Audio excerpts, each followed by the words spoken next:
Back to my channel HNS food station. આજે આપણે એકદમ હેલ્ધી, પ્રોટીન અને ફાઈબરથી ભરપૂર તેવા ક્વિનોઆ ઉપમા બનાવીશું. આ ઉપમા હેલ્ધીની સાથે સાથે એકદમ ટેસ્ટી છે અને તેને બનાવવા પણ એકદમ ઇઝી છે. તો ચાલો તેને બનાવવાની શરૂઆત કરીએ. ક્વિનોઆ ઉપમા બનાવવા માટે સૌથી પહેલા અડધો કપ ક્વિનોઆ લઈ તેને ચોખ્ખા પાણી વડે ધોઈ લેશું. જ્યારે પણ આપણે ક્વિનોઆની કોઈ પણ રેસીપી બનાવીએ ને ત્યારે ક્વિનોઆને બરાબર રીતે 3 થી 4 વખત ચોખ્ખા પાણી વડે ધોવા ખૂબ જ જરૂરી છે અને તેની સાથે સાથે ક્વિનોઆને પલાળવા પણ જરૂરી છે.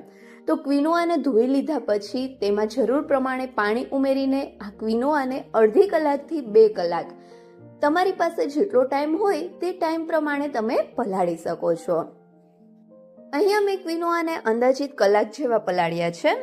હવે આ ક્વિનોઆનું પાણી કાઢી લેશું, પણ તે પહેલા ક્વિનોઆને હાથ વડે બરાબર ચોળીને ફરીથી એક વખત ધોઈ લેવા અને જે પાણી છે તેને કાઢી લેશું. અને હવે આપણે ઉપમા બનાવવાની શરૂઆત કરીશું. તો તેના માટે મેં અહીંયા ઇલેક્ટ્રિક કેટલ લીધી છે. આ ઇલેક્ટ્રિક કેટલમાં તમે ઘણી બધી રેસિપીઝ બનાવી શકો છો. તમે જ્યારે ટ્રાવેલિંગ કરતા હોય અથવા તો હોસ્ટેલમાં રહેતા હોય અને તમારે કોઈ પણ રેસિપી બનાવવી હોય તો આ કેટલમાં તમે બનાવી શકો છો. એટલે જ હું આ કેટલમાં બતાવું છું. તમે ગેસ ઉપર પણ આ રેસિપી તૈયાર કરી શકો છો. તો સૌથી પહેલા 1 થી 1.5 ટેબલસ્પૂન જેટલું ઘી ગરમ કરીશું. ઘી ગરમ થાય એટલે તેમાં આખું જીરું ઉમેરીને સાતવી લેશું. અહીંયા જો તમારી કેટલમાં ટેમ્પરેચર લો અથવા તો હાઈ ના થતું હોય તો વધારે ગરમ થઈ ગયું હોય તેવું લાગે ત્યારે થોડીવાર માટે સ્વિચ બંધ કરી દેવી. જીરું બરાબર રીતે સંતળાઈ ગયું છે તો હવે તેમાં બારીક સમારેલું લસણ અને ડુંગળી ઉમેરીશું અને હવે આ બંને વસ્તુને સરસથી મિક્સ કરી લેશું અને ડુંગળીનો ટ્રાન્સલ્યુસન્ટ કલર થાય ત્યાં સુધી તેને પકાવીશું. આ રીતે ડુંગળીનો થોડો ટ્રાન્સલ્યુસન્ટ કલર થઈ જાય અને ડુંગળી સોફ્ટ થઈ જાય ત્યાર પછી તેમાં એક બારીક સમારેલું લીલું મરચું ઉમેરીશું. અહીંયા મરચું તમે તમારા તીખાસ પ્રમાણે તીખું અથવા તો મોળું ઉમેરી શકો છો અને તેની સાથે જ બારીક સમારેલા કેપ્સિકમ, ગાજર અને લીલી મકાઈ ઉમેરીશું. અહીંયા તમે તમારા ચોઈસના કોઈ પણ વેજીટેબલ્સ ઉમેરી શકો છો. આ ઉપમામાં જેમ વેજીટેબલ્સ વધારે હશે તેમ તે ખાવાની ખૂબ જ મજા પડશે. અને હવે આ બધી જ વસ્તુને બરાબર રીતે મિક્સ કરી લઈ 1 મિનિટ માટે પકાવીશું જેથી વેજીટેબલ્સ થોડા સોફ્ટ થઈ જાય. અને ત્યાર પછી તેમાં પલાળેલા ક્વિનોઆ ઉમેરીશું અને તેને વેજીટેબલ્સ સાથે મિક્સ કરતા જશું અને સાથે સાથે તેમાં બધા જ મસાલા ઉમેરીશું. અહીંયા વધારે મસાલા નથી ઉમેરવાનો. થોડો હળદર પાવડર, સ્વાદ પ્રમાણે મીઠું અને થોડો મરી પાવડર ઉમેરીશું.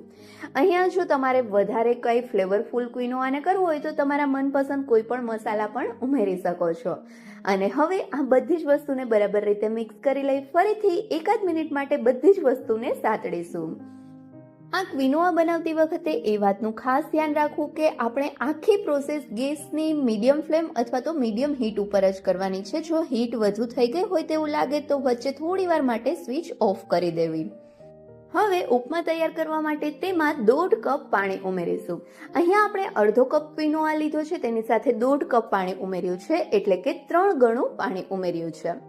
હવે બધી જ વસ્તુને બરાબર રીતે મિક્સ કરી લેશું અને ત્યાર પછી ઢાંકણ ઢાંકીને ક્વિનોઆને પકાવીશું. ક્વિનોઆ બરાબર રીતે પાકે ત્યાં સુધીમાં જો હજી સુધી તમે મારી ચેનલને સબસ્ક્રાઇબ નથી કરી તો નીચે આપેલા સબસ્ક્રાઇબ બટન પર પ્રેસ કરો અને બાજુના બેલ આઇકન પર ક્લિક કરો જેથી તમને મારા નવા વિડીયોનું નોટિફિકેશન મળતું રહે. ઉપમા જ્યારે તૈયાર થતો હોય ત્યારે વચ્ચે 1 થી 2 વખત ઢાંકણ ખોલીને તેને બરાબર રીતે હલાવતું રહેવું જેથી કરીને ક્વિનોઆ વાસણમાં તળિયે બેસી જાય છે કે બળતા નથી ને તે ખબર પડે. આ રીતે ક્વિનોઆમાં જ્યારે પાણી થોડું ઓછું રહે અને ક્વિનોઆ ઓલમોસ્ટ પાકી ગયા હોય ત્યારે ઢાંકણ ખોલીને જરૂરિયાત પ્રમાણે ચમચા વડે હલાવતા જઈ હવે આપણે ઉપમાને ખુલ્લા જ પકાવીશું જેથી ઉપમા તળિયે બેસે નહીં અને બરાબર રીતે પાકી પણ જાય. થોડી વાર ઉપમાને પકાવ્યા પછી અહીંયા જોઈ શકાય છે કે આપણા ઉપમામાં રહેલું બધું જ એક્સ્ટ્રા પાણી એબ્ઝોર્બ થઈ ગયું છે અને હવે આપણા આ ઉપમા તૈયાર છે.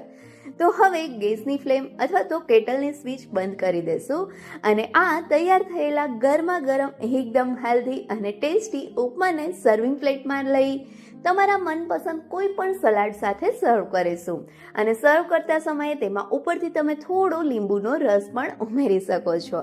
તો તૈયાર છે આપણા એકદમ હેલ્ધી અને ટેસ્ટી ક્વિનોઆ ઉપમા. તમે પણ આ ઉપમા એક વખત જરૂરથી ટ્રાય કરજો અને મને કમેન્ટ કરીને કહેજો કે તમને આ ક્વિનોઆ ઉપમાની રેસીપી કેવી લાગી. જો રેસીપી ગમી હોય તો વિડીયોને લાઈક કરજો અને તમારા ફ્રેન્ડ્સ સાથે શેર પણ કરજો.